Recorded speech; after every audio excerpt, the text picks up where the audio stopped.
সামান্য জল ছাড়া নিয়ে নাকি এত কিছু।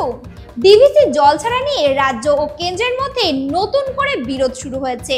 মুখ্যমন্ত্রী মমতা বন্দ্যোপাধ্যায় অভিযোগ করেছেন, পুজোর মরশুমে রাজ্য সরকারকে না জানিয়ে দামোদর ভ্যালি কর্পোরেশন ইচ্ছাকৃতভাবে জল ছেড়েছে, যার ফলে দক্ষিণবঙ্গের একাধিক জেলায় বন্যার সম্ভাবনা তৈরি হয়েছে।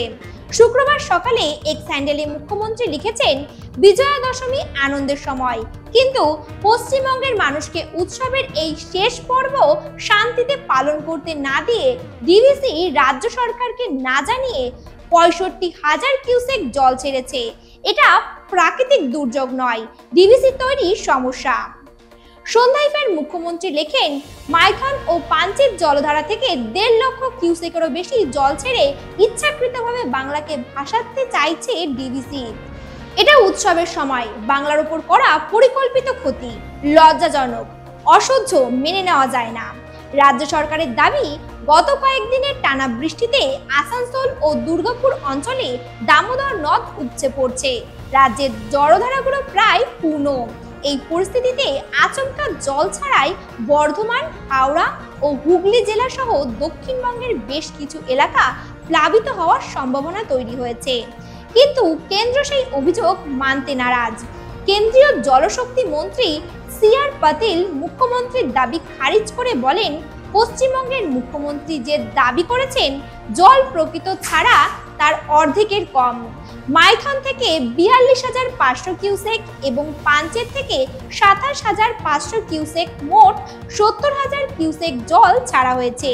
তিনি জানান, এই তথ্য ডিভিসি রেগুলেশন কমিটি রিপোর্ট অনুযায়ী এবং সব জল ছাড়াই নিয়ম মেনে হয়েছে।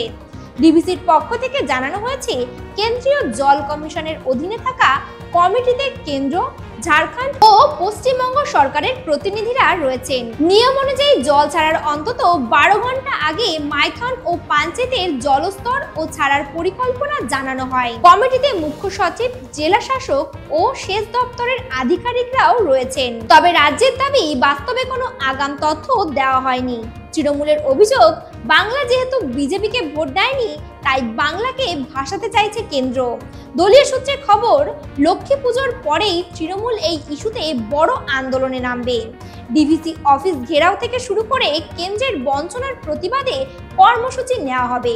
পাল্টা বিজেপির দাবি, মমতা বন্দ্যোপাধ্যায় কেন্দ্রের সঙ্গে কৃত্রিম শত্রুতার পরিবেশ তৈরি করছে, যাতে মানুষ বিভ্রান্ত হয়ে রাজনৈতিক সুবিধা পাওয়ার চেষ্টা করা হয়। এদিকে পুজো শেষ হলে রাজ্যে শুরু হয়ে গেছে ভোটের প্রস্তুতি। আসন্ন ২০২৬ সালের বিধানসভা নির্বাচনের জন্য সব দলই তাদের সংগঠন মজবুত করতে শুরু করেছে। শাসক তৃণমূল থেকে শুরু করে বিজেপি, কংগ্রেস সবাই প্রস্তুত হচ্ছে। একদিকে নদীর জল বেড়েছে, অন্যদিকে রাজ্য ও কেন্দ্রের মধ্যে বিরোধ আরো বেড়ে গেছে। উৎসবের পরও রাজ্য জুড়ে নতুন রাজনৈতিক পরিস্থিতি তৈরি হচ্ছে।